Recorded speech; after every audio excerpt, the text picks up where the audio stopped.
$20. That's all it costs to sit and pet a cow. Where is that? Where is that?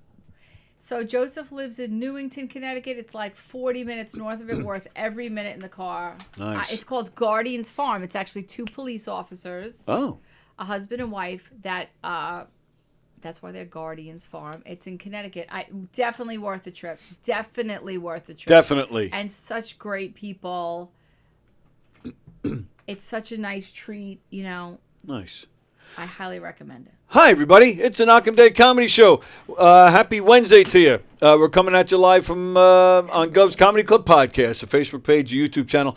Wherever you're watching from, we ask that you share the link to the show on all your socials. Tell everybody you know about all the great shows here on Gov's Comedy Club Podcast. And if you're watching on Facebook, we're just glad you're watching. If you want to stay there, that's cool. But if you'd like to join in today's conversation, hang out with us and talk to us, hear your name said, hear your comments read, please join us on YouTube because that is where we monitor the comments.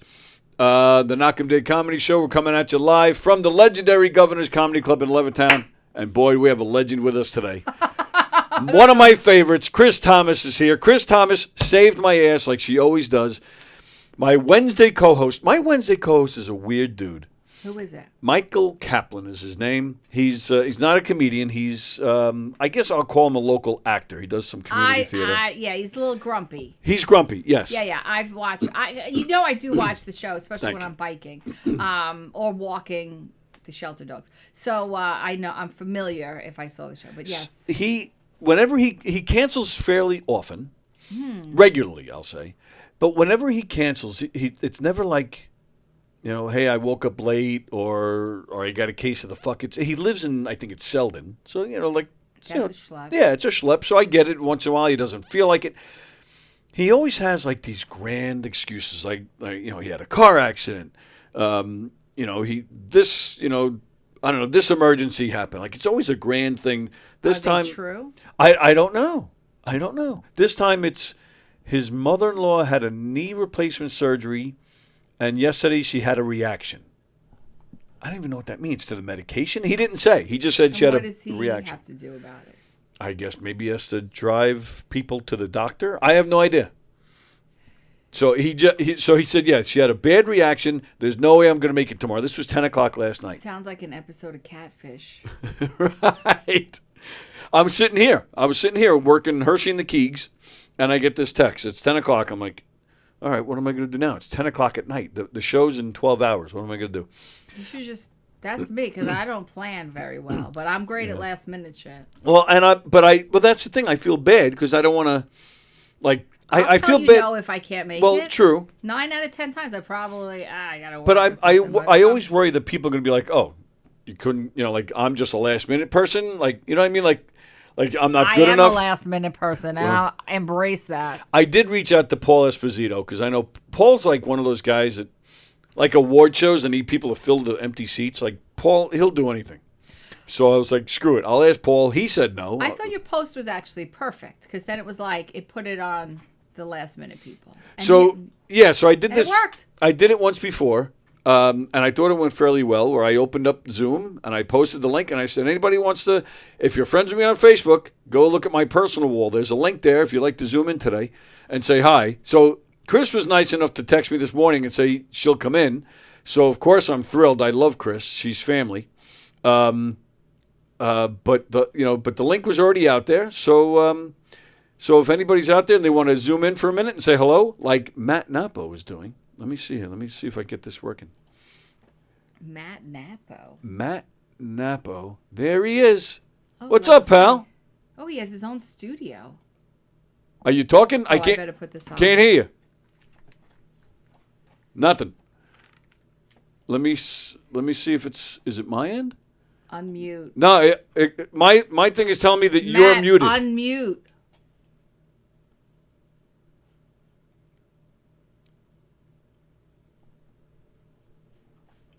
I'm getting a thing saying, come on. There he is. There it is. Oh, Gotcha. I'm on the air. What am I on? You're not alone. I thought you were alone and you were going to be without people. But you have a beautiful woman there. I sure do. No, it's fine. We're happy you're here. Yeah, I posted I was going to be alone. I posted the Zoom link, and then Kris This is Kris Thomas. Kris Thomas, Matt Napo. Hi, Matt. You have your own studio? Yeah, well, yeah, Matt has a great show called Coffee with the Dog. It's on every yes, morning. I've heard of Yeah, and he's got his own studio and his own place. I think he's got some bodies there too. He's a scary guy, Matt, but he's fun. And he's got a great studio, and he's a wizard. He plays guitar. He hosts paint wizard. nights. I'm a What paint kind of guy paint now. night? I have become a paint guy so much that I'm so much in demand. Everywhere I go, yeah, I'm not bragging. Sounds like I'm bragging. But everywhere I go, like Monday I did a music gig, and I happened to mention that I do paint parties. And then the person in charge of hiring said, I want you here every month doing a paint party for 50 people or whatever. So it's just like overwhelming now. And keeping up with, I got to do enough paintings to keep up. I think Bob Ross had some really challenges there to do one new painting every week. But I'm having to do a new one every day almost. Wow. Yeah, it sounds like a good problem to have, my friend. Yeah, well, a lot of if you know me, I am like catnip to gay guys and old ladies. They just love me. What are you So I have quite a few of them Dicks? in my repeats in class. So I have classes in like Brookhaven Township, Tuesdays, Thursdays, and Fridays. And I have gay guys and old ladies signing up for all three. So that means I can't do the same painting Tuesday, Thursday, and Friday. I have to have a different painting Tuesday and Thursday. Well, you could paint stuff too. well, like Kris said, you could paint dicks. I don't think either one of those groups would get tired of That'd be that. Sold out. Yeah. No, they actually, that's last week, I had a paint party in West Babylon, and it was pouring rain, right? And I don't want to go into the whole story, but it was an outdoor party.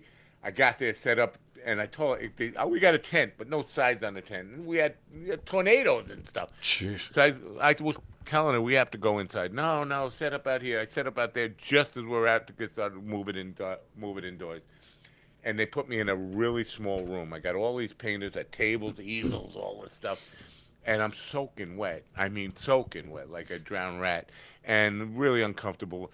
I finally get set up. I'm like an hour late. And I turned around, and this is the painting we're doing today. And it was a little bit risque. It was a stripper standing on a table, a garter around one leg. She's got the spiked heels and the red bottom shoes, and there's champagne spilling all over the table and all this stuff. And they went, "Oh my God, that's disgusting!" I was like, "I didn't pick the painting. Who did?" The host of the party picked the painting, but she wasn't admitting it. Like she was like acting like she was surprised. I don't know, and making me look like the dirty old man. So no, I would not do dicks ever. I mean, it's bad enough doing legs. Well, yeah, you had me at one leg. Yeah. It's funny. Wow. You know that you just I gotta say dedication to cut off a leg just to have something to talk about in a comedy bit, but It's true. Well, even with that, my comedy still sucks. Yeah. We have who else is? Gigi Fenderson. No, we have Mr. Papa Twist. Derek Muterspaw is joining us as well. Hang on, Derek. Let me set up a camera angle here so I can get you on here. Hang What on. is going on back there? What's- Is that a collection? Yeah, Derek. What is that behind you there? Well, I live so far away from you, Tony. I figure this is the best way we have a chance to talk. What do you live right next door to him? Is that the joke there? Yeah, he is literally walking distance from here. Yes. But I figured I take the opportunity. Yeah, this is my my inner sanctum, quote unquote. It's my office. It's like a story of a life. There's a lot of collectibles in here. And what do we and what kind? What are we looking at? Wrestling stuff, probably. Knowing you. What you see behind me, there are 4 shelves. The bottom shelf is a mishmash of a variety of toys from the 80s and 90s. The second shelf up is all wrestling. The third shelf up is all Viking stuff, and the fourth shelf is stuff that was too big to fit in the other shelves. Wow. Wow, that's something. Derek is. Derek's. He's a big fan of a lot of things. That's a nice way to put it, Tony. You know, Get rid of all your stuff. I'm fascinated by that stuff, but to be honest with you, I am the most clueless person about anything pop culture. That if I were in your house, I'd be asking you a billion questions. And you'd beat me up, and then you'd throw me out of the house. I would do none of that. I would answer every question you have because I love to talk. Well, what's your favorite one? Let's see your most treasured item. Oh my! How do you pick? Like I said, a lot of this. Your house is burning down. You can only take one out. Which one Oh, are you grabbing? God! I think if the house is burning down, I have a book right next to me, which is all my autographed photos. That would go out of here. That's the one thing I would probably pull out of here before anything else. The rest of it is plastic and can probably be replaced. Wow. Goodness, yeah, that. But you would be heartbroken if that house went down in a fire. There's some cool stuff back there. Wow. What's your most prized autograph? Well, I mean, here I'll put up the camera. This is the project that I'm happiest about. Oh Lord. Okay, what's that? That's 84 signed Minnesota Vikings cards from various eras of the team. I don't even know what I don't even know what sport football, that is. Football. Oh, football. Yeah. I always joke with my husband's a big sports fan. I was like, if these people were sitting at my table, sometimes he'll take me to things. Yeah. Let's just talk about the Islanders, and they could be, again, I don't know these people, but then they have dogs. They get guide dogs. They sponsor a guide dog every year, and they name it after someone. And Joe will be like, "Oh, but Kris, this is the man they named Butchie after." And then I'm like, and I'm like, and this guy was like. And I'm going on, where do you live? Because you really should tour the guide dog thing and blah, blah, blah. And he was probably like, I'm in the fucking Hall of Fame. And you're talking to me about a dog. And, but it's good. Yeah. I think people like that. I think they do find that refreshing sometimes. I went to Sounds lunch. like a Casey Kasem moment. Casey Kasem. Why does he do that? Casey, you got me talking about a fucking dog. Right. Yeah. You ever hear that clip? Yeah. No. Casey. Remember when he Casey? was angry. Yeah, Yeah. he gets mad. I would hear that on stage. I was in Scotland 10 years ago, and St. Andrews is like the mecca of golf. They apparently. If I have this right, that's where like golf originated from. Yeah. And so this is like the Mecca golf course, and everybody all over the world goes there. And I was there for this big end charity event of some sort. And, Andy Garcia was there, and Huey Lewis was performing. And apparently some of the biggest golfers in the world were there. And, I mean, I could have been, I don't know golf to save my life. I could do maybe 9 holes, and then I'm bored out of my skull. Like, I just don't get golf. So, same thing. I had no idea who these people were, and frankly, didn't really care. They didn't care who I was, so it was cool. I just like nice people. Exactly. Yeah. Exactly. I like interesting people. I mean, it's just funny. Joe gets and I don't. I've seen on a Joe corner in Boston, and he'll be like, he saw a he's a big Red Sox. Yeah. We were standing on the corner, and he got and I was like, we got to cross the street, and he's like with the Red Sox, but I've seen him at Islander games, and when they lose, he can't even talk when the game's over. He actually said that to me once. I was like, "Hey, Joe," and he wasn't even giving me full sentences. I was like, "Joe, you all right?" He goes, "They lost. I got to go," and he did. He walked away. I was like, "Okay, Joe." Yeah, And Derek, where does the Minnesota love come from? That's one thing I don't get about football. No, no problem.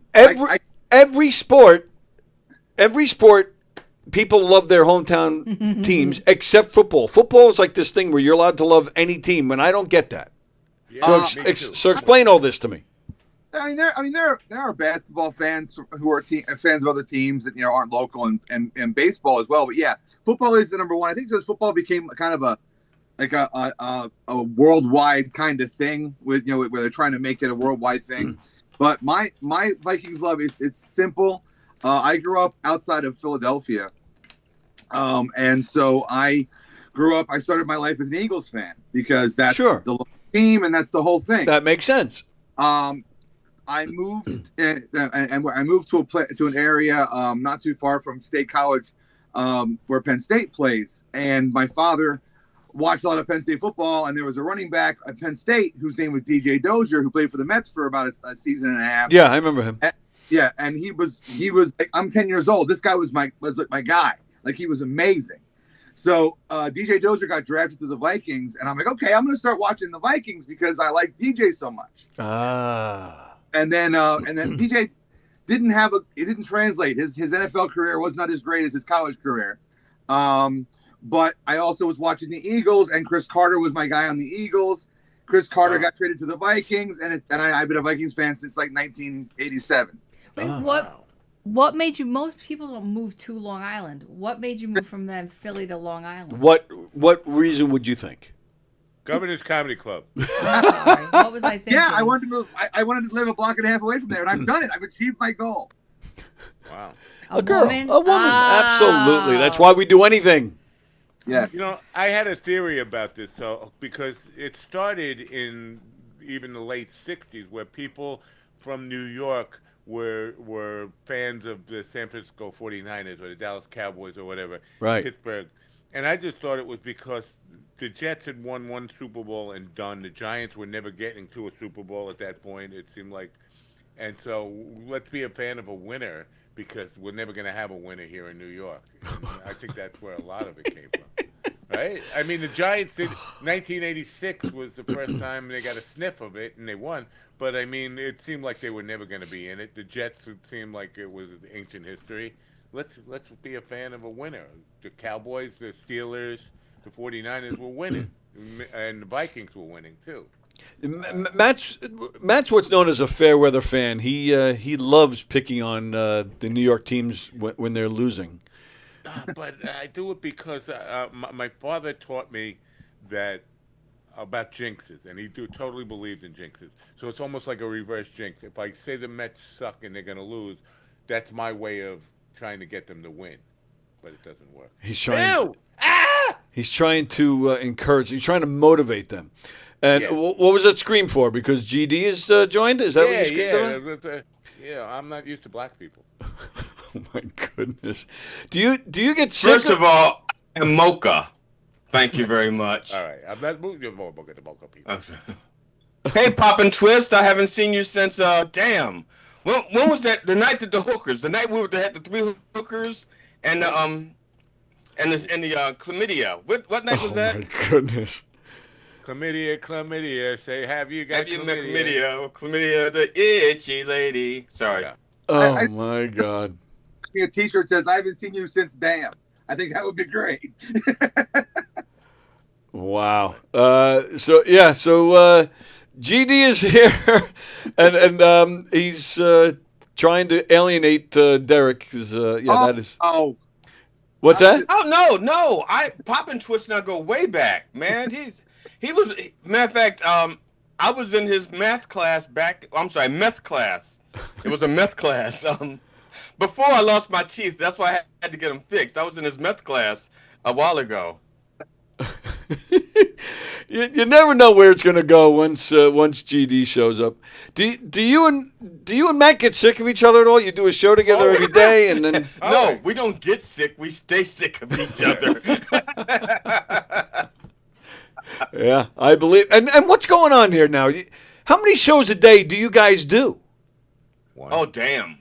No, it's I not don't know. one. Well, tonight Wednesday night. I used to do 7 nights a week on the nighttime show, but I got exhausted with that. So we do Coffee with the Dog 5 days a week, 9 a.m. to 11 a.m., and then 8 p.m. on Wednesdays. I do it. He's usually off at trivia on Wednesday nights, but tonight we have a gay comedian, and he loves gay comedians, so he's going to join me because just for the gayness. I don't love them as much as they love me, but hey, you know. And but it is reciprocal. Well, I think the young men call it docking now, but it is reciprocal love. Yeah. I never know what they're talking about, these guys. It's a friend of his who's a gay comedian, and he's kind of afraid that I'm going to say something inappropriate or offensive. No, I just don't get. I don't get many chances, even though you have friends that you don't see very often. No, who am I talking to? Tony. That's someone who has friends. I'm sorry, I'm sorry, ma'am. I know you talked about your husband Joe, but I didn't catch your name. This is Hi, Kris. I'm Kris.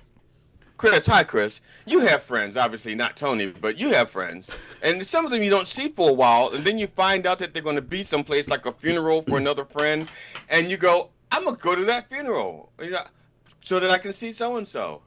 We guess. we That's are. how we connected Well, at a that funeral. that is pretty much You're how we like connected. Nostradamus. Chris, now I've known Chris for years and years, but we were not close. Her brother Brian was one of my best friends since childhood. In 2014, he passed away, and I've told the story before, but it's Wait a one minute. of my. I just before you, is he still dead? He is. Last Well, time we but checked, yes. feel- Okay, I didn't know if there was an update to the story. Like he was dead in Well, we 2014. cloned Then we him met. because we had parts of his.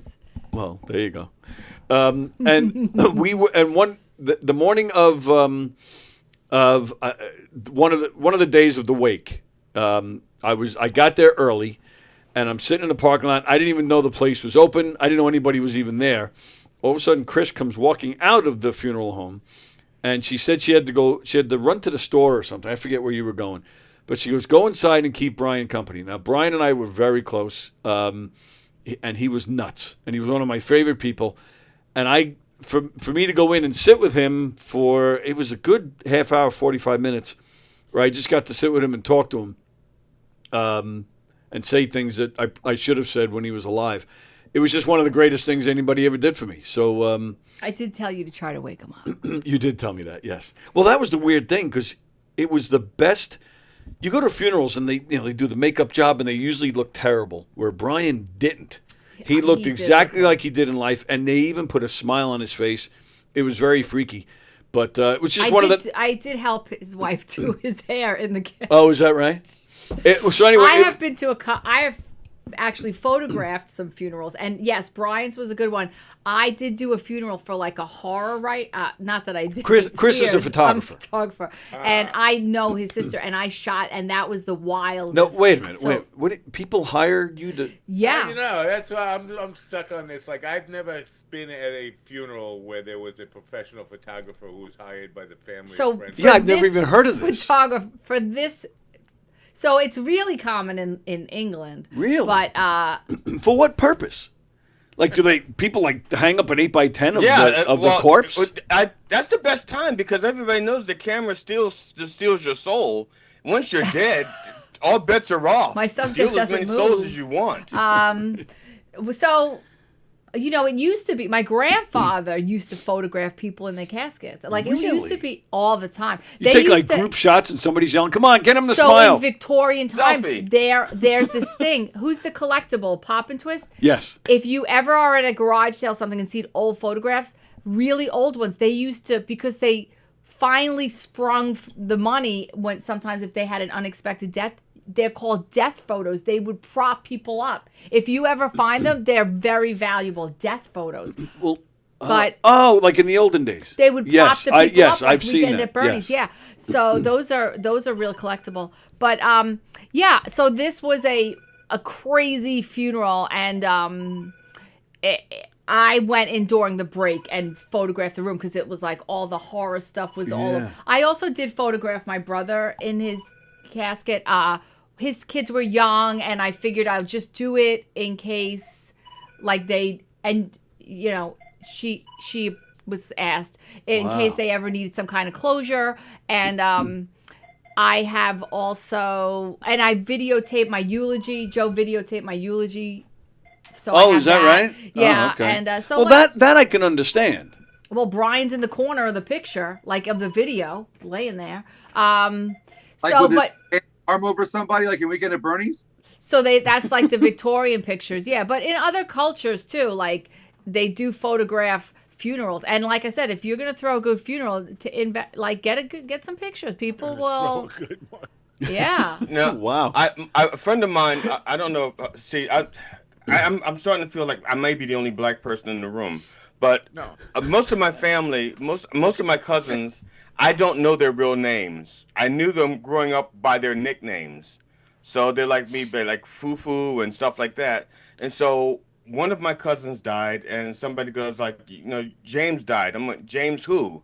And they go, James so and so's son. I'm like, I didn't know they had a son named James. I start naming all these other kids like Fufu and all these nicknames. She says, that's Fufu. And I went, that's Fufu? I said, I didn't know that he had a name. I thought it was, Do you actually have a cousin who has a child named Nafufu?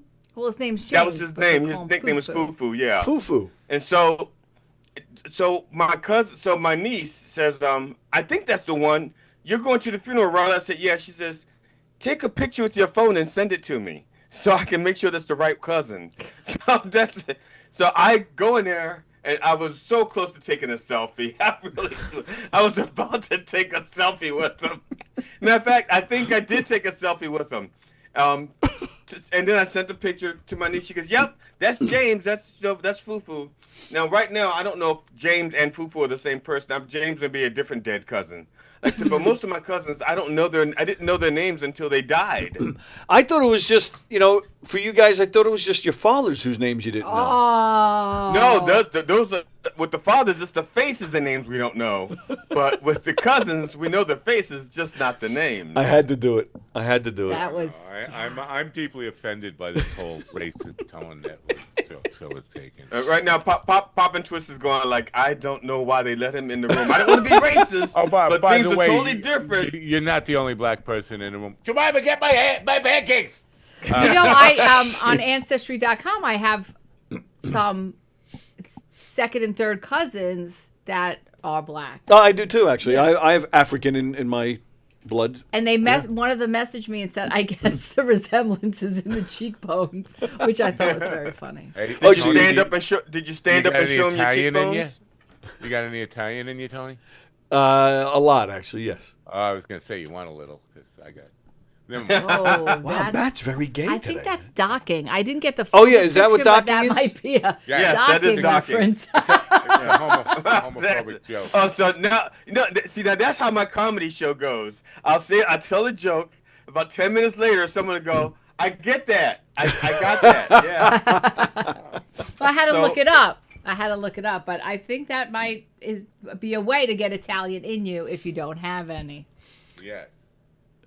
Yeah, I have enough in me. But thanks, man. Thanks for the offer. Yeah. Thanks for thinking of me.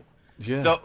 So Pop and Twist. I have 2 Tuskegee Airmen GI Joes signed by 10 of the once surviving Tuskegee Airmen. They're all dead now. Yes. So you think I can get like $30 for them? I got to get a tank of gas. Actually, no. I'm sorry. $80. I need gas. I need 20 gallons of gas. My wife and I are pre-approved for 25 gallons. But once that's gone, I'm going to need to refill. So you think I can get like $80 for those Tuskegee Airmen GI Joes signed by 10 of the dead GI Joes before they died? It'd be easier to get. No, I'm not going to do that joke. Here's the thing. Anything is worth something to somebody. Just got to find a person. So do you buy your collectibles? Where do you get them? No, Derek, you've never paid for anything, right? I'm a cheap bastard. No. Well, wait, no, that's not true. Because that night that we did the sex stuff, you treated. So you did. I mean, you were buying for everybody. As a matter of fact, he says, "A round of whores for everybody." That was his catchphrase. No, that just meant he likes big women. That's what he meant. Round horse. Just one big giant one. Yeah, round whore. He paid by accident. Oh, sorry. Damn. Now I feel like I got to reimburse him. I thought it was a gift. Like, geez, what's the bill on this? Anyway, the cards that I showed before, those are all through years of through the mail collecting. But yeah, I buy stuff. I mean, most of the stuff on my shelves, were either gifts or purchases. From where? Oh, all kinds of places. There are actually vintage stores on Long Island. There's about 2 or 3 really good vintage stores on Long Island. Oh, so you'll go to like a curated store. You're not like a hunter, like a. I do that too. I mean, I'm a believer. Like, I try not to buy things on like eBay. I'd rather find something in the wild somewhere than like just go on eBay and click a button and have it delivered, because I don't want to do that because it'd be too easy to just buy stuff and it would spend a lot of money I don't need to spend. So if there's things I like, I wait for the inspiration and I buy it that way. But I like to see it. I like to see it in a store, see it in a shop, see it at a yard sale or anything. Yeah, that's the kind of stuff I like to do. Yeah, that's my question. Like, are you There's going a to? big- Are you like lining up at estate sales? Are you at the garage sales? Are you? No, my yeah. father is. Oh my God, my father is a massive collector of a lot of things. Even not even pop culture. My father collects Corpses, So and it's hereditary. dead hookers. hey, His father's not Rex. I collect body parts I find on Bilbo Beach. Well, if you get a leg, let me know.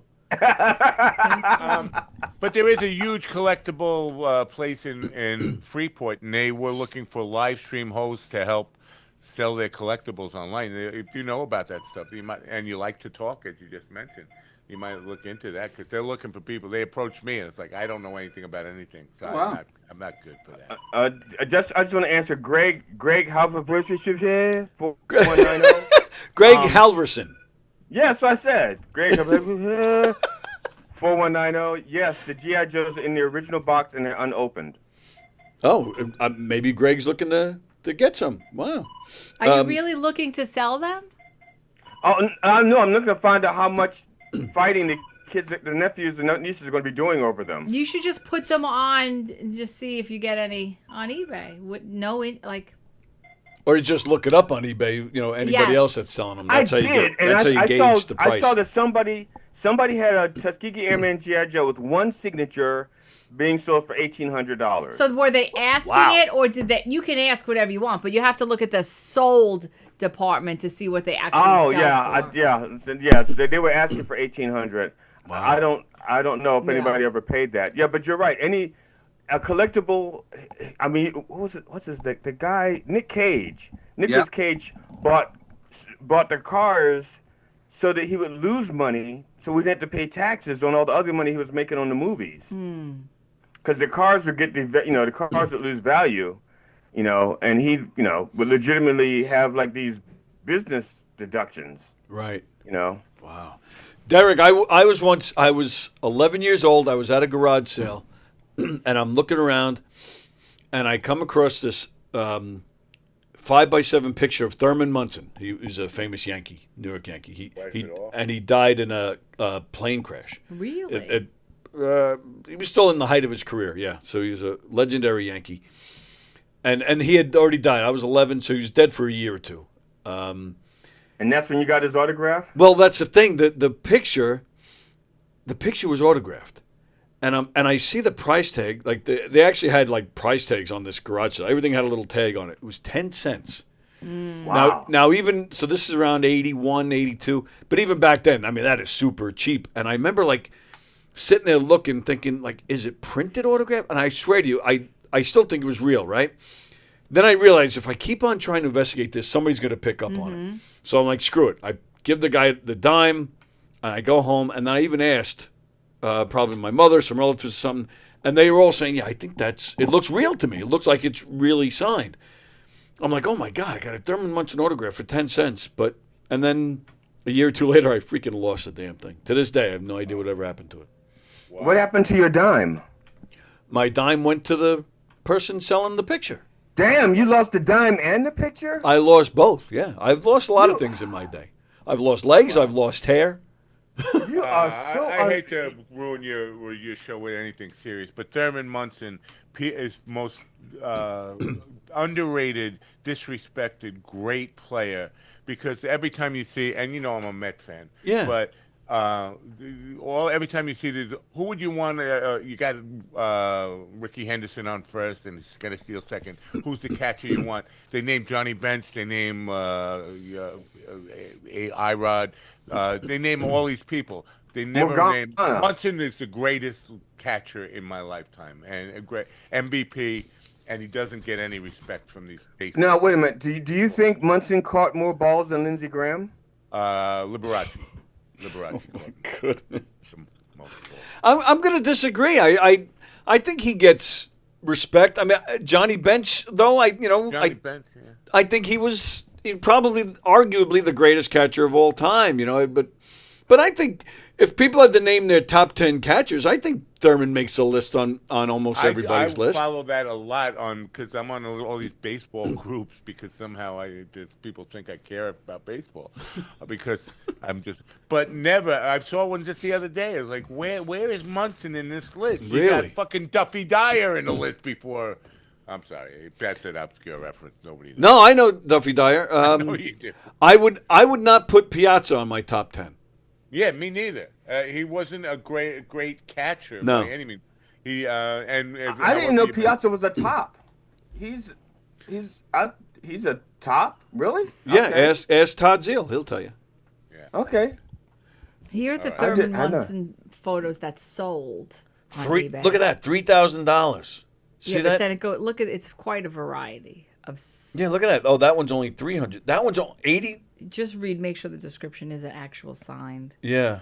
Yeah, see, 185. Yeah, I'm so, shocked. It's a wide. Why this one is so much, I don't understand, but I think But it's that condition. makes sense to me. 3,000 because he's been dead for shit at this point, almost 50. What was it? 79. He died there. Yeah. So it's been a long time. Now I have a Muhammad Ali action figure that I could not get him to sign before he died, but I went ahead and did it myself. Oh and it's so far people think it's authentic. So you could not get him to sign it before he died, but you got him to sign No, it I could- after yeah, he You but- didn't died. bring it to the After he casket like died. you did with Foofy and like hold the pen in his hand. I bet even dead, I bet Muhammad Ali would still kick your ass. Oh, so he could have did well. Probably, he was my idol. But yeah, I'd let him kick my ass only because it's like, okay, I could beat up Muhammad Ali, and then I'd just be the person who beat up an old dead person. And that's not a story to tell. But to have Ali kick my ass at this stage in his career, that's a story that worth telling. My cousin Don Sill. I'm going to tell his story because he's not here to tell it. Oh, I just learned something. Go ahead. I'm sorry. No, go ahead. I didn't know Don was your cousin. He- It's nepotism. When I see you in his movies, I'm like, how the fuck did he cast this movie? I mean, how did Tony get this part? He's actually my wife's cousin, but yeah, I've been with my wife almost 30 years. I've known Don almost 30 years at this point. But yeah, yes, that is exactly how I got in the movie. I have no business being in that movie, and we're making another one. But yeah, he's got a great Muhammad Ali story, where this is going back years ago when Muhammad was alive. Don was right here, not too far from the club here on Hempstead Turnpike. So Muhammad Ali was making an appearance at Hofstra University. And Don had something to do that day, and he couldn't get out of it. But he's passing by on his way home, and there was about 15 minutes left. Like he was there for let's just say 1 to 5. So at this point, it's 4:45. He's like, screw it. Let me pull in. Let me go in. Let me see if I have any shot of getting in there last second to meet him. He pulls into the back of whatever building, and in the back there was a door that was open, and a security guy was standing there. Don and his brother get out of the car, and the guy yells to them. So, you hear from Muhammad? He's like, yeah. He goes, you really don't have a lot of time. I don't know if you're going to make it. Like, oh, we just thought we'd take a chance. The guy's like, all right, well, come here. He brings him into the back door. So, like to save them all the time of going around and, so whatnot. So, because they come in through the back, when they enter the room, Muhammad is right in front of them, but his back is to them. He's signing autographs for all these people in front of him. So, because they came that way, everybody at Hofstra thought they were with him. His car or something. Like his entourage. So and Don tells a story to this day. He doesn't know what he was thinking, but he was so starstruck that it was Muhammad Ali. He just walks up right up behind him and starts massaging him. Oh. He starts massaging him. So now it's time to leave. Now Muhammad Ali was already, he already had his condition. He already at this time he lost his ability to speak at this point. So he couldn't tell anybody, hey, these guys aren't with me. So it's time to leave. They get him up. He gets up. Don is still massaging him. They escort him out. They're walking through this same hallway. Through the hallway. They walk down the hallway. Don is massaging him the whole way through the hallway. Don's brother grabs Muhammad Ali's hands and is rubbing his hands. And they're both saying, "Oh, you're the champ. You're the best. You're the man. You're a legend." And they're just pumped, almost like he's going to a fight. Sounds like an assault. They bring him outside into the parking lot. Don is massaging him until Muhammad Ali gets into the car. Then he said that the people actually looked at Don like they were expecting him to get into the car with him, but that's when Don said he backed off. But poor Muhammad Ali couldn't tell anybody, "Hey, these freaks are not with me. Somebody get them off me." Physically off of me. and that was it. He got in the car and he took off. That story reminds me of the time and this is a true story. I know I got kidnapped. You're not going to talk about the lady that was passed out in your car and you massaged her. And I got kidnapped. No, that's Bill Cosby. I got kidnapped by Princess Grace Kelly. I was in the front row of a 747. She was across the aisle. Her daughter was getting married. Princess Stephanie or something. And I'm because I'm flying standby. You got to dress up. I'm wearing this blue suit. I'm sitting right across from Grace Kelly. Plane lands at JFK, and I go to stand up, and I feel arm on my shoulder. It's our chief of security telling me to sit down. And it turns out her whole security team is wearing the same suit I'm wearing. So they think I'm 15 years old, and they think I'm part of the security team. And the guy's giving me orders and stuff. Finally, everybody clears off the plane. It's just her. They said, "Okay, you can get up now." I go to walk away to get my luggage and stuff. The guy throws me back and "Get with us." We go to the luggage thing. They load up her luggage, load her in, and they don't even let me get my suitcase. They just throw me in a limo, take me to what's the big hotel there?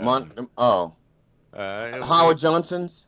Yeah, whatever. The big one that everybody goes to in Motel 6.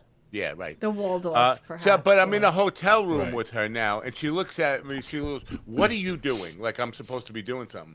I was like, "I'm 15 years old, lady. I don't even. I know you're famous, but I don't really know what you're famous for. I don't know how I got here." And she called the cops, but I spent an hour.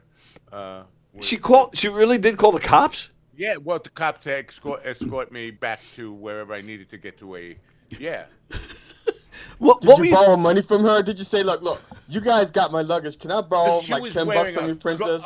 She had this dress on, but a gold buckle on that was this big, and it was shiny, bright gold. The thing must have weighed 40 pounds or something. But yeah, incredible experience for a 15-year-old kid to be kidnapped by somebody your mother was a fan of, but you know nothing about. What were you doing on the plane by yourself?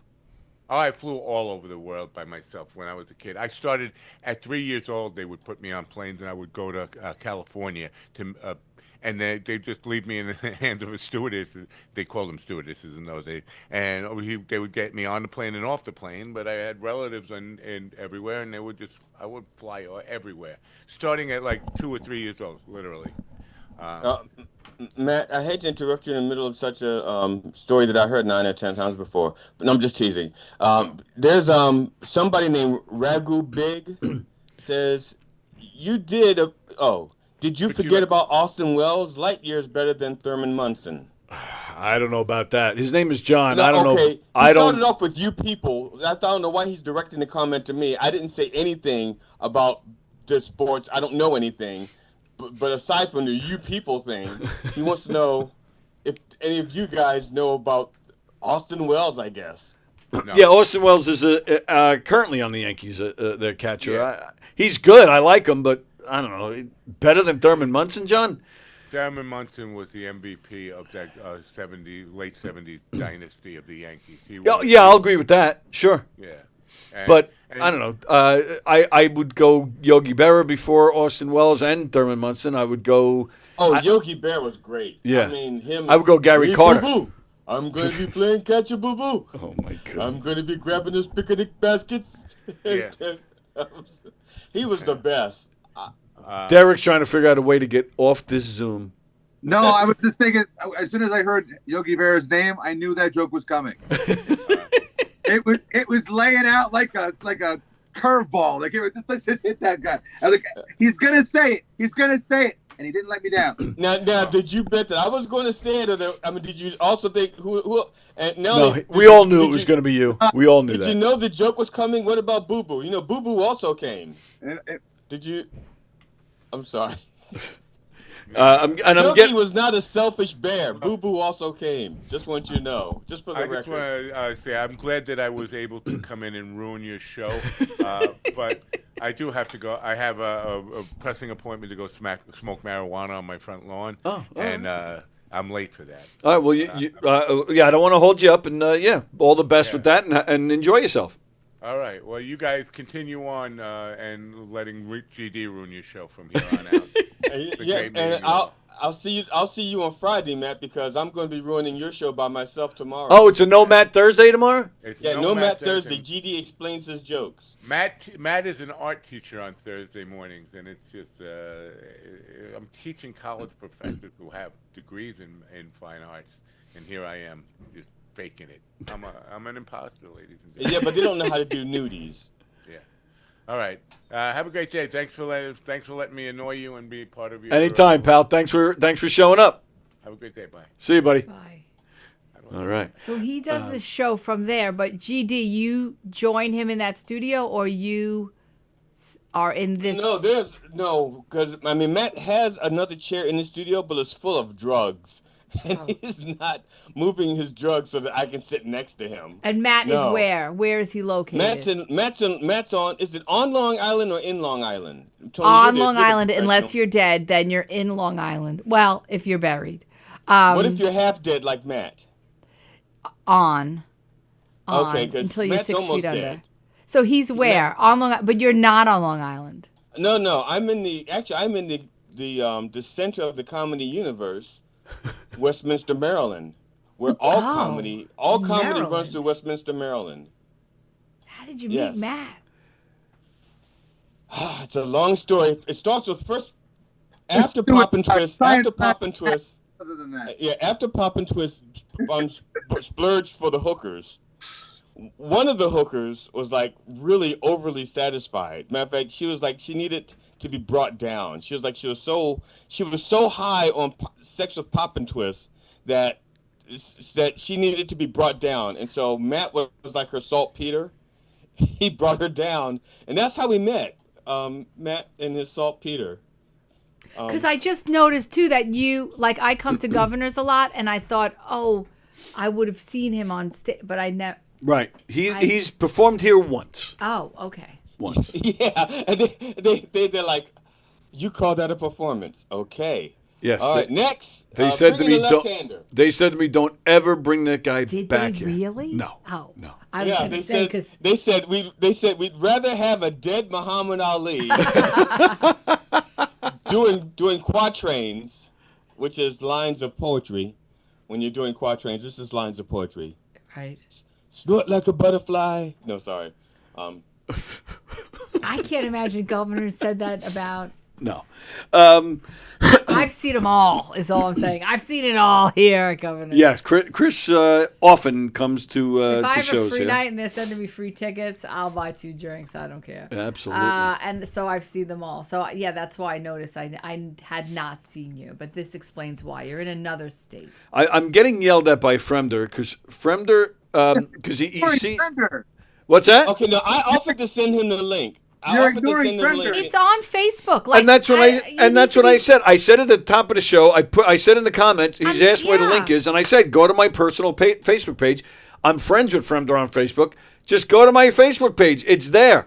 He wants because he's all jealous of Derek's collection in the back. Fremder is a big Batman collector. He has all sorts of crazy Batman stuff, and he wants to show it off.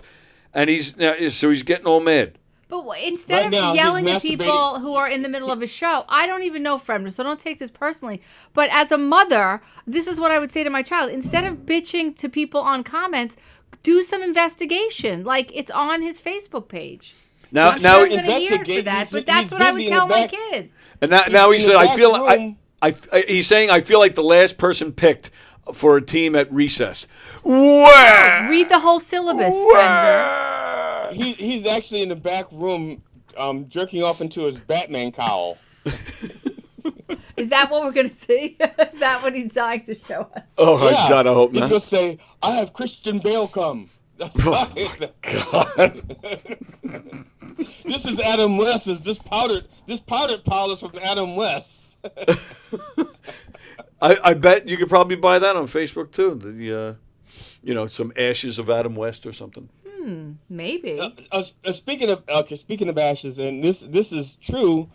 A friend of mine died. He owned a museum in New York. Okay. And I had an arrangement. See, I am such a famous comedian that when I die, nobody's going to want my ashes.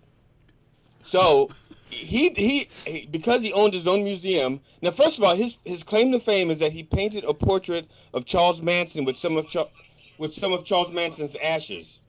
I've got to talk to my wife. Do y'all want to listen in? No. No. Okay, I'm gonna mute myself. Hey, baby, what's going on? As soon as you're done, Oh, my goodness. It was, yeah. Wow. As soon as you're done with all that stuff you're doing, whatever that game is you're playing, you can come Yeah, back. right. Why don't you do something useful instead of just sitting in front of a camera all day? Something laundry, That's right. dryer. You got things to do, you freaking loser. So. I hate you. I hate you. I'm working all day, and you're not, you son of a bitch. Love you. Bye. Oh, hi. There he is. Look, I'm getting yelled at in the comments. I knew I would, Fremder, but I raised 3 pretty self-sufficient kids, and while I say I'm done raising children, I will give you a little bit of independent chit chat from me. Look, Yeah. look, he's yelling at me. Well, Kris, Bring you're it. married. You're married. You're not done with raising children. Yeah. You're You just are done. correct. I appreciate the acknowledgement because God bless Joe, but what I was handed 27 years ago was, yes, a task. Yeah. Now, just out of curiosity, because Ask me anything. okay, this is my hypothesis, and I only have 3 marriages to back this up. The thing that you married them for, the thing that attracted you to them, is the thing that you want to kill them for later. No. Is your marriage at that stage yet? No. Not at all. Joe is one of the luckiest men in the world. He is a lucky bastard. No, he is lucky. No, Joe's pretty funny. I like that he's funny. I think that he's Great Yeah. guy. Great guy. I'm keeping him. Okay. And see, Also, my dating wife- in your 50s is like going to the dump and trying to find something left over. So. okay. No, my wife said she married me for my sense of humor. Yes. But like sometimes she comes home and she's like in a bad mood, and I think that what she needs to hear is a joke, and I will walk over there because that's what I know, that's what I do, that's why she married me. That's And your she's love upset. language. Yes, and so she's upset, and I walk over and said, "Hey, babe," I said, "Not now, not now. I'm not in the mood for that shit."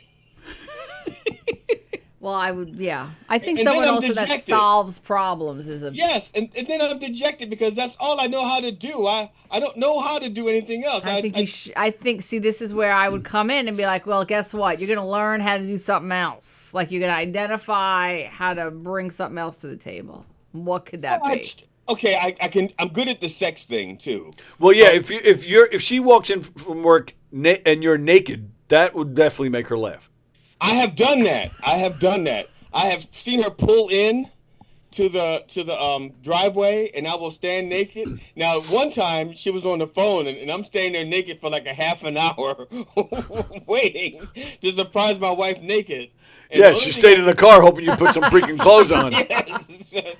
She's on the phone talking from somebody at work, and I'm like standing naked. I'm going like, come on, I can't keep this erection going forever. Come on. Yes, you could. Well, no, I was 56 years old at that time.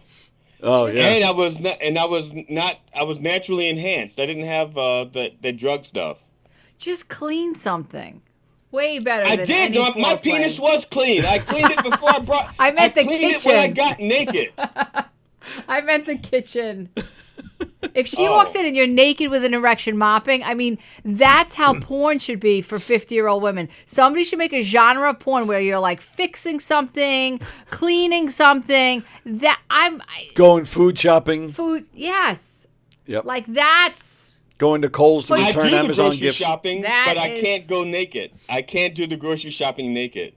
Because the last time I did that, somebody tried to buy my junk as for kielbasa, and and I'm like standing in line with my junk on the scale, and they're like, price check, there's no SKU number on this thing, and I'm like. Meanwhile, you had to put on the scale because you were tired of dragging it all over the grocery store floor. But actually, it's at the age now where it starts to have its own scales. No.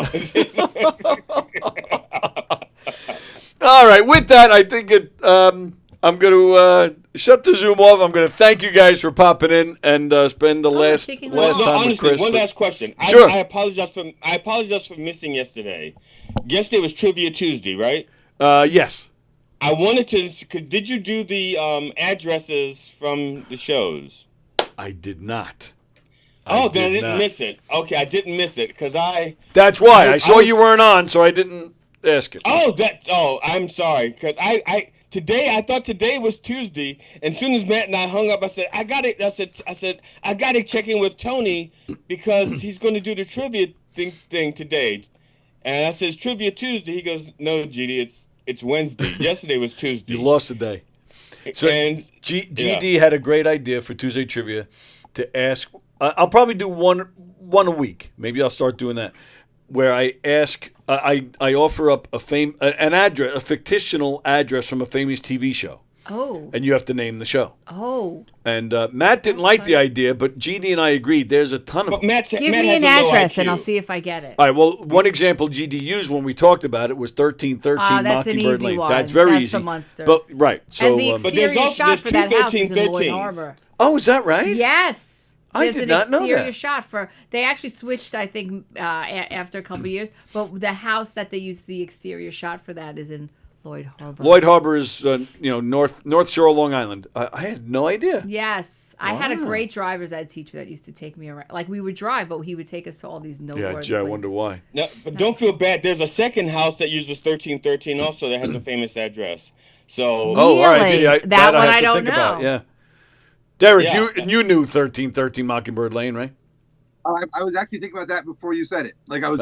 Yeah. That's the most well-known address I think in. right, and that's why I burned that one because I figure everybody Yes. knows that one. Yes. Yeah. I do. Yeah, that's a good addition. I like Yeah, that. I kind of like Yeah. that too. All right. There's the house that is in the original Miracle on 34th Street is on the North Shore of Long Island. Oh, what I town? had no idea. As a fan of that movie, I think one day I want to go see that. It looks almost the same as it did 100 years ago. What town Yeah, is do you it know in? where it is? I can look it up. So someone told me about it, and they had seen it. It's like on like a side street, like on the end of a block somewhere. Like it's a nondescript neighborhood.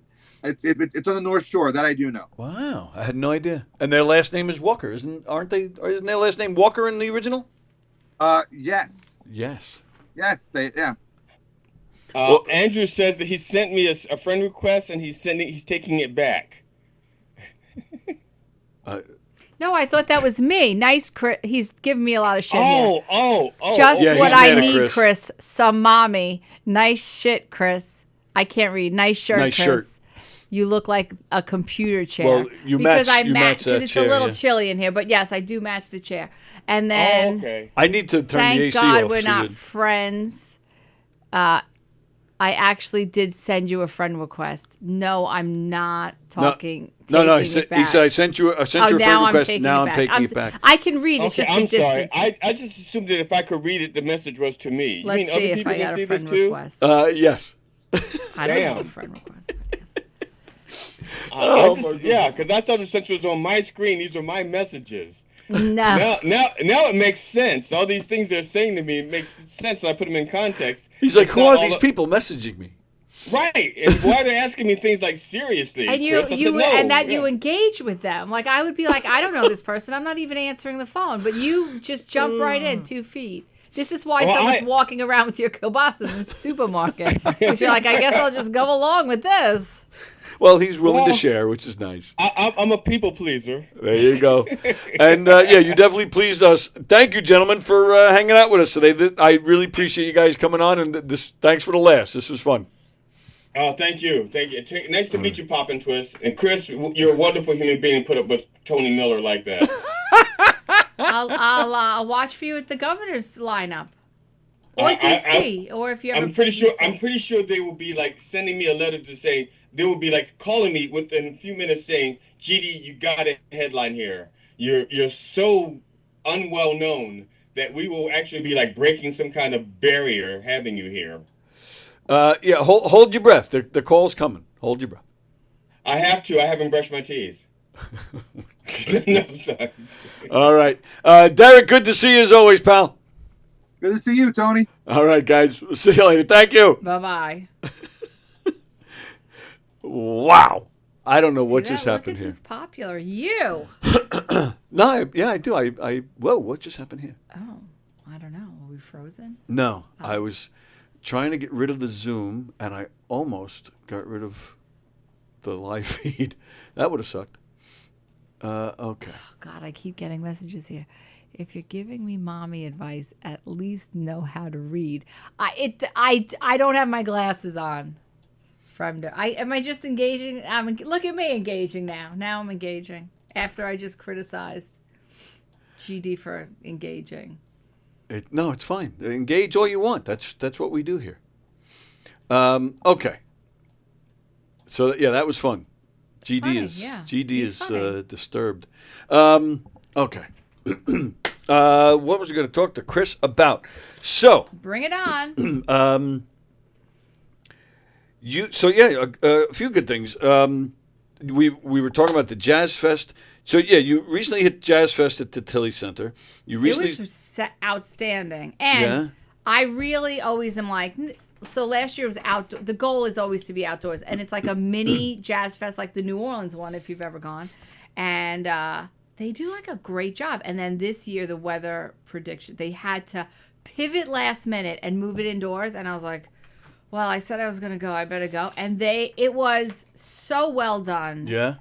Did you know at Tillis, the Tillis connects to the Student Center? Yes, I did know that. I did not know this. Oh. So it's a pretty big, you have Oh, it's multiple huge. theaters Yeah. now. So you could, without going outdoors, go from one theater to a completely different theater to a completely different, and then the open space where they're giving swing dance lessons. It was so well done. And I'm not Jazz just concerts are fun, man. I love all different kinds. I Great can't jazz sit and fest- listen to it really, but the attend one, I love Yes. it. Yeah.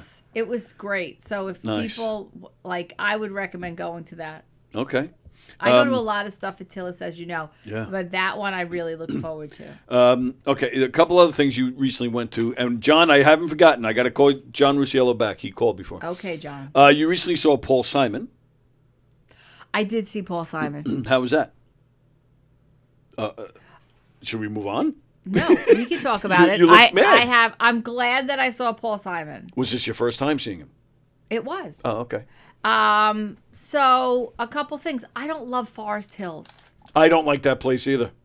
I I- don't like it. Like the idea of sitting, it's just the idea of sitting on a bleacher, and then it's like there's no defined barrier. People are drinking. I need something like a back support. Like, I guess I just need to spend more money, I guess, on my seat. So I didn't love that. Yeah, the venue stinks, but The venue yeah. stinks. The first half was his like passion project. Yeah, I his didn't new need album. to make that. Yeah. Yeah, played the whole thing, right? And then once after that, though, he got into the hits. It was great. And Edie Brickhouse came out. She sounds great. He sounds, he's 84. Yeah. So God bless And him. he's having hearing issues, so yeah, I'm sure that's affecting things. He had a too. great band. They had these Mm-hmm. cool, if you're into, I'm not, but it was noteworthy, these Pyrex percussion things. Yes. So I like that I really was hoping, because it was, they grew up there, Right.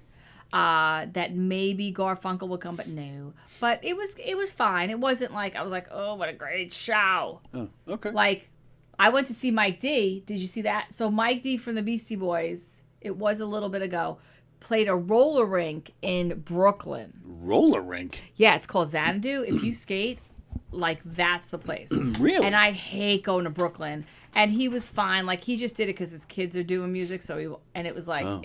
they scream nepotism. Like, there's nothing going on there. It's like, they're just living on their dad's name. But the whole show was fine. People were cool. The place was awesome. But at the end, he played What You Want. And I was like, that was all worth the one. And it was like a nice short concert. I'm getting old. But yeah, so I went to that. What else have I gone Well, to? I wanted to then ask, just last week, you were here to see Marcus Monroe. I was. How was that? So my brother is a big Marcus Monroe fan. His videos are funny. His videos are funny. It was okay. Oh, okay. It was okay. And well, that seems to be the thing. A lot of these guys, become video viral sensations, and then to transfer it onto the stage, it's... He wasn't bad. He was interesting. I would go to lunch with him, but... nice guy. He was on Donversations once. Yeah, And, stand-up's very different than... Like, I'm hilarious, but... I'm like stand-up's a different animal. You know what I'm saying? Like there's all these people out in the world who are like you all have that guy who's a funny guy and people tell him he should be a comedian and then he gets up on stage and it's like that's different. Even the roasts, like Lisa Lampanelli could do the roast and kill it, and then her stand-up so. Right. And you know that with that's old school, but like even with the roast today, like everything's like very niche. And he was all right though. I mean. I didn't feel badly about paying retail, but I'm also a comedy snob, I think. And I think I have like a very specific type. Like Joe, like Des Bishop's okay, but Joe Joe will be like crying at Des Bishop, and I'll be like, okay, it's funny. But then like, I always go back to like Greg Giraldo or Tim Crompier. I probably say that wrong. But no, that's right. That's right. He just played the brokerage last week. He did. I asked Joe if he wanted to go, and he wanted to go at East. And also, Tim is great. Oh God, her name's escaping me, and it's so bad. But what's the woman? Locally? She was in the movie. She was in Comic Sans. Oh, Carrie Kravitz? Tears coming. You don't down get my much face. better than Carrie Kravitz. Tears coming down my face. Yep. Literally tearing. Yeah. But like Joe will be like, I mean, maybe because he doesn't get the jokes about being a woman or what. I think she's phenomenal. Tears down my face. And I've said this. I've known who Carrie is. As a fan of comedy before I knew her personally. She's one of the people I always say how she's not a household name. How she's not a household. I second that. Yep. And I don't know her. Like I'm not trying. Tears will come down. Like I need a napkin for that show. Yeah, I'm with you. All right, so I'm going to read comments because I haven't really read too many. And then we'll call John. We'll call him back. He called before, and yeah, there's the first comment I see. John is watching from the state of Pennsylvania. Carol is watching. Sir John, so glad you made it and made it in safely. So John Rusiello, I think you've talked to him before on here, I think. Maybe. He lives in Florida. Big part of our family here, part of the Knockers. He, John is the one I went, what was that, John, almost 2 years ago?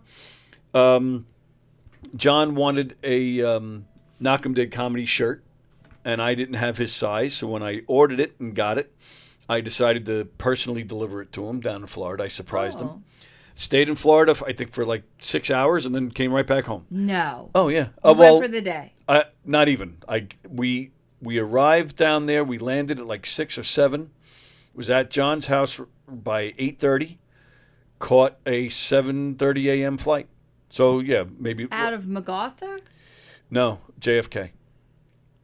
Good God, that's wow. I went down there, gave John his shirt. He had no idea I was coming. His wife knew, so his wife prepared. She had potatoes and steaks and broccoli, and John threw them on the grill. It was one of the best steaks I ever had. And we had a blast. We had a really great time. That's funny. And then I came back the very next day. So now John. What part of Florida? He's near West Palm, Boynton Beach. Okay. But he just arrived today in Pennsylvania, and him and his wife will be there for 2 months. What's in Pennsylvania? Where? They have a place, I don't know, he said it yesterday. Oh, near Scranton, was it, John? So we're all planning, something, whether he comes here or we go down to see him. It's going to be a lot of fun. Looking forward to that. So, yeah. Lackawanna County. What? That's Lackawanna County. Lackawanna? Yes, Lackawanna County. I the only functioning train turntable on this side of the Mississippi. I don't come off like I know a lot of things I don't know, but certain things I know. I also have an Ask Me kid, remember, that was really into trains. Oh, So there you ask go. me about trains and I will tell you. right. But yeah, you could go see the only functioning turntable on this side. And you go in the Lackawanna coal mines. You could go see where the office was, like the exterior shots of the office, if you love the office.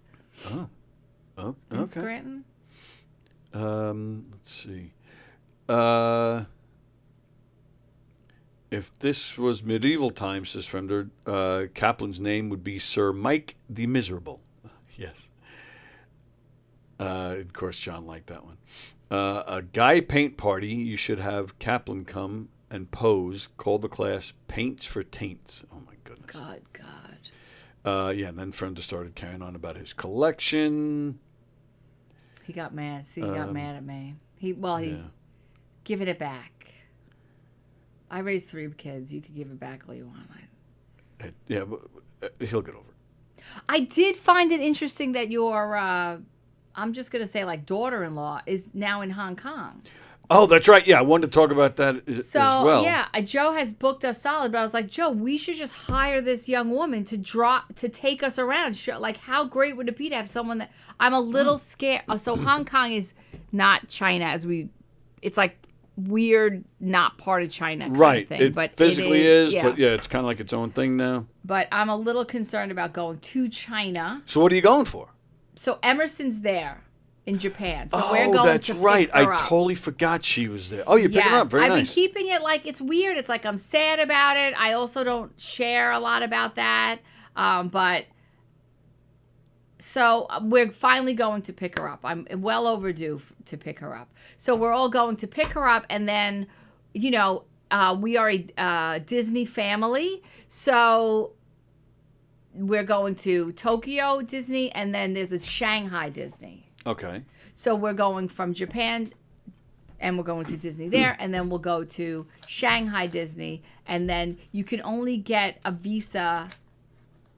You don't need a visa in China if you're like using it as a stop through. So you can get in and out of China. Okay. So we're going to stop there and then go to Hong Kong Right. and then fly home from there. So how long will you be there? A long time, like 2.5 weeks. Wow. Which is very it's not my usual. Yeah. I like. I'm the having same a way. little bit. I'm good for 5 to 7 days, and then I've had enough. I need to go home. Yeah. Wow. But Yeah.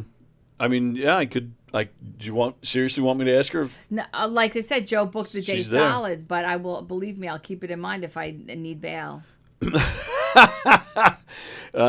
Yeah, she left a week ago today. Because I would imagine being fluent in English, and is she speaking Mandarin? Is that?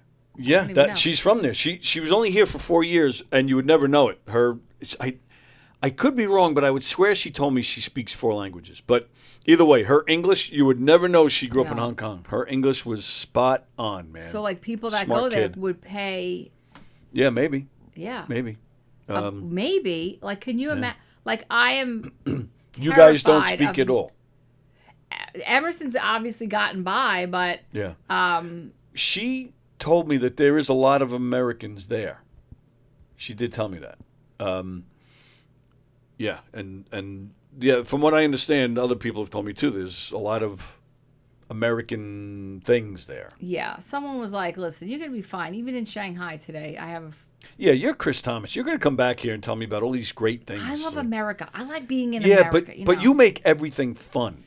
Well, Joe's very good with that. I just tell me how to pack. But yeah, like I can't even be sure of when I'm going, when I'm coming. I just need to know the weather. But yeah, I like. Yeah, but yeah, it's a long time for me, so I'm having like. Yeah, about that is a long time. I'll give you that. Even Hawaii, which I love, I'm like good at 10 days. 10 days, I need to be back home. And what happened here? Why? I don't know. Hello, the phones were out yesterday. Oh, that's weird. So, see, I thought this was all fixed. Where, because people have I been don't calling even need the in, sun. Oh, I guess now. but now I can't. All right, John, if you're still watching, call back because I don't know. I it's not letting me. Yeah, it's not letting me access an outside line here. So, John, if you're still watching, call back, and we'll find out about your flight and all that good stuff. Wow, yeah, Fremder's really impressed. Really, Fremder? Yeah, I think he may have even left. I'm not sure. Okay. Oh, well. Yeah. I would think, thick skin living around the governor's comedy. So she left a week ago today, and She couldn't just get hired by Knock 'em Dead Comedy Radio for 40 hours a week on paper? that was something we did think about later on, but by the time I came up with that idea, she had already made certain arrangements for when she gets home for certain things. Like she's now going to get her master's over there for maybe marketing or something. I forget now.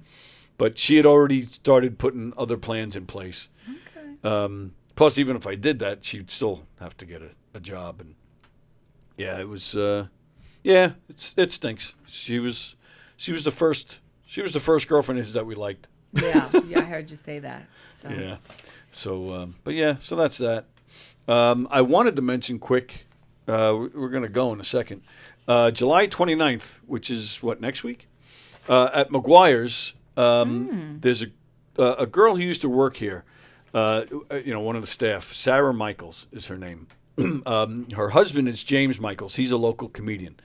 Don't know him well. I think I met him once or twice. Nice guy. I've never heard any bad things about him. She was really nice. I knew her when she worked here. She's come down with breast cancer, and they're having a benefit for her on the 20th. Right? Do I have that right? The 29th? Yeah, July 29th at McGuire's. I don't know who's performing, but it's a great cause, and it's McGuire's, so it's a governor's club, so it's definitely going to be fun. So if you're around July 29th, go support a good cause and go see a fun show. The 29th that's a week from today. So next Wednesday, go see a fun show at McGuire's, and hopefully we can all help Sarah out. Check this out. So it's a baseball story, but you'll still understand once I tell you what happened. Last night, the Oakland Athletics were playing the Arizona Diamondbacks, and batting for the Oakland Athletics was Joshua Kuroda Grauer. All right, that's his name. He fouled. You know what a foul ball is? No. It goes outside a line. Right. Yeah. Now, a foul ball doesn't. It not only outside the lines, but sometimes if it hits you, or if it goes behind you. So this guy, I guess, and I've heard about this sometimes, and why they don't is beyond me. But sometimes these guys, these professional baseball players, they don't wear the protective gear. Jesus. On his junk? You're going towards your junk there. Yes. Really? He wasn't wearing, apparently, I don't know if he was wearing a cup or not, but I'm guessing he wasn't, because he fouled the ball off, bam, and hit him down there. He went down. This guy was in pain. He was down for a while. Eventually got up, stayed in the game. He went, after they were up, he went and played the field. Eventually did come out of the game, which was a good thing. They took him to the hospital. Turns out they did an ultrasound. Turns out he had a ruptured testicle. That's gotta fucking hurt. Yeah, man. I didn't even know that was a thing. I didn't know it was even possible. I've never heard of that. And what are the odds? That's a perfect shot right there. A ruptured Wear testicle. your cup, kids. Yeah. Wow. You idiot. Wear your damn cups. But I'm telling you, just reading this, I'm like, and then of course I had to see the video of him. Swell up. Can we Google this? Let's look at what a ruptured testicle looks like. I don't know if I want to see that. For educational purposes only. Kris seems a little too anxious to see a picture of this. I'm a little scared. I think GD's weirdness is just caught up to you. Yeah, see, I Google ruptured. Comes up. I Google ruptured testicle, and there it is. The story. Yep. Let's see. Well, I am a big fan of. Look at that! Look at this. They won't even let you see the photos. Wow. Let me look. I don't care what my show. Oh. See how big it is? Is that big? Am I? Oh, so they're going to take it out, I guess. They have to take it out? Nah, you guys do fine with one testicle. They can even put a I little can't. prosthetic in there, but nobody really. Prosthetic testicle. I'll give you a little tip from a lady. Like, we don't care Well, if you have one or two. I We think don't his really tip is give a shit. okay. But no, go ahead. Sorry. Because, you know, like if someone has to get, like, let's say they get testicular cancer, they get one removed, they do offer a prosthetic. We don't care. Nobody cares if you have two or one. You don't have to put that in your body, man. And then sticking with baseball, and we just have a couple of minutes left because I need to move on because I'm starting to feel sick. Sick how? Thinking about a ruptured testicle. Oh. So also at a baseball game, I think this was yesterday, might have been the day before, Chicago Cubs. They're playing the national anthem. So this fits because you were just saying you like to stay in our country. And you heard about this? I fucking think it's about time. There was a Vietnam veteran everybody was standing up for the national anthem. There was a young guy in front of him. Guy looked like he could be late teens, early 20s. I don't know how old this person is, but the person looked around that age. He was an adult. Well, yes. And he refused to stand for the national anthem. A video has gone viral where the veteran smacks this guy in the back of the head and yells at him for not standing up. They yelled back and forth, and that's all you see of the video. According to reports, these guys did not fight. They apparently ended up having a laugh together. So I don't know how this ended up. I don't think the guy ever stood. But yeah, so you agree? You think people should be standing? Oh yeah. I mean, if you're in America. In America, yeah. If sure. I was in another country and their national anthem was playing, I am a guest in that country. And if the protocol, out of respect, I might not put my hand over my heart if I'm in Canada, but I'm not. If I go to a temple and they want me to I cover my head. Like, just don't go then. If you can't, you know, if I went to Hindu place in Jersey. Emerson's skirt was too short. They gave her a long skirt. Okay. Like. Yeah. Yeah. Yeah. No, I'm with you. I do agree. But I live like that. If this person's in. But what about? Is there anything to be said about the fact that we do have the freedom to not stand? I personally think people should stand, and I hate. It's a big pet peeve of mine.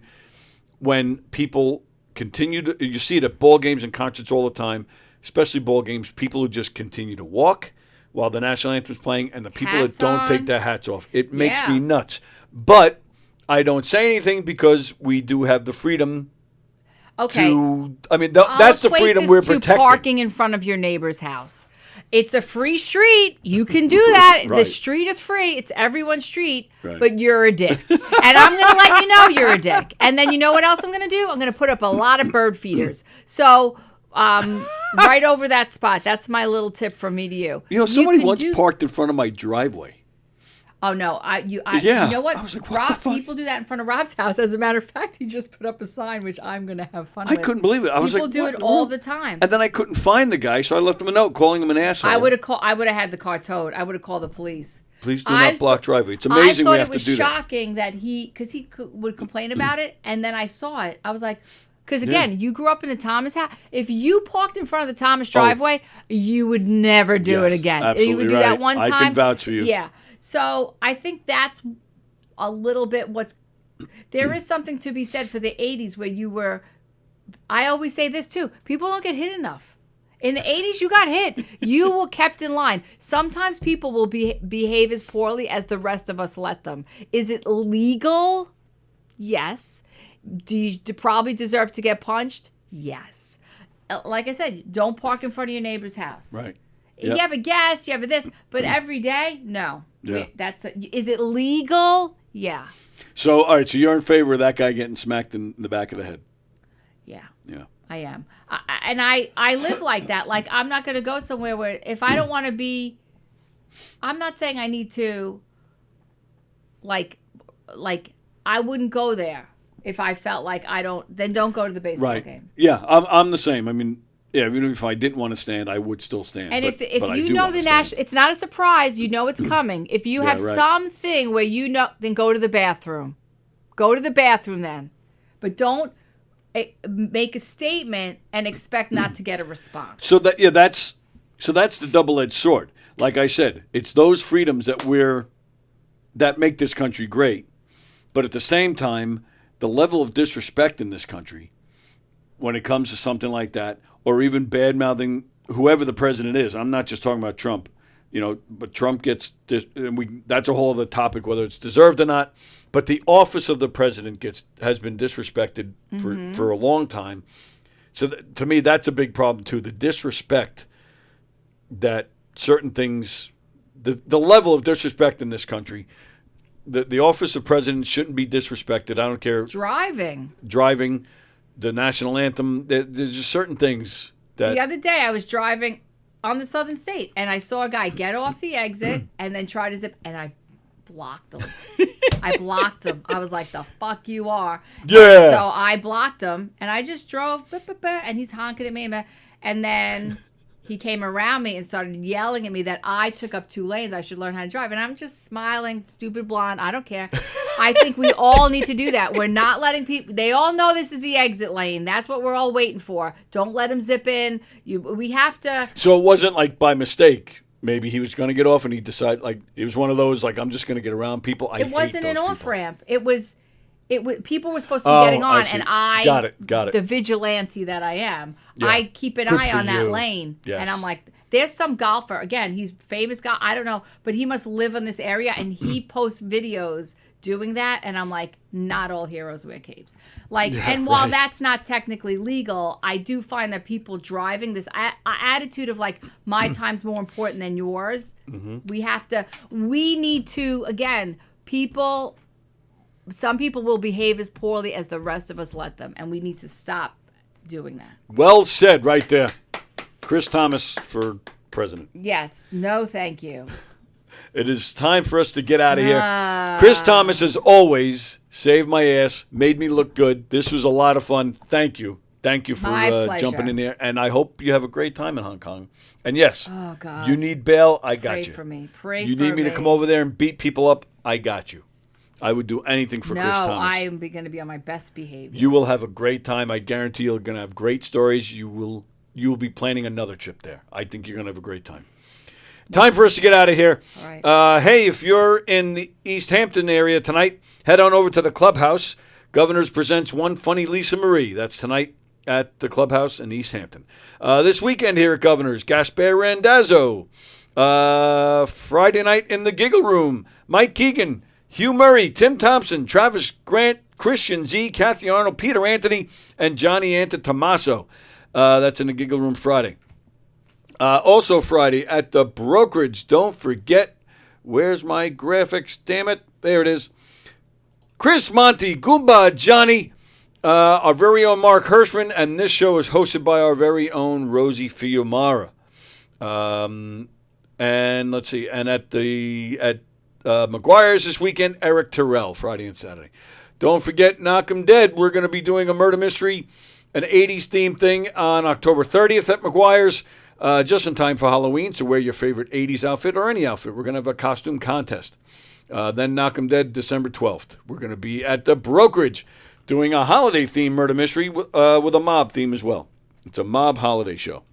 That's what's happening at the clubs. Go to govs.com to make your reservation and see their full schedule. Go to knockemdeadcomedy.com to see what's happening with us as well. And don't forget, Gov's Comedy Club Podcast. Today is Wednesday. We got Circling the Drain tonight at 7 o'clock. Tomorrow I'll be back here with Frank. We have a Doobie Brothers tribute band coming in. Frank probably has that photo. Thurman, he probably asked Frank. He stole it from me. I never thought of that. That son of a bitch. I'm going to beat the shit out of him tomorrow. Mm-hmm. Bet you he did. And he probably sold it for $3,000. That's probably his post on eBay. Thank you for that.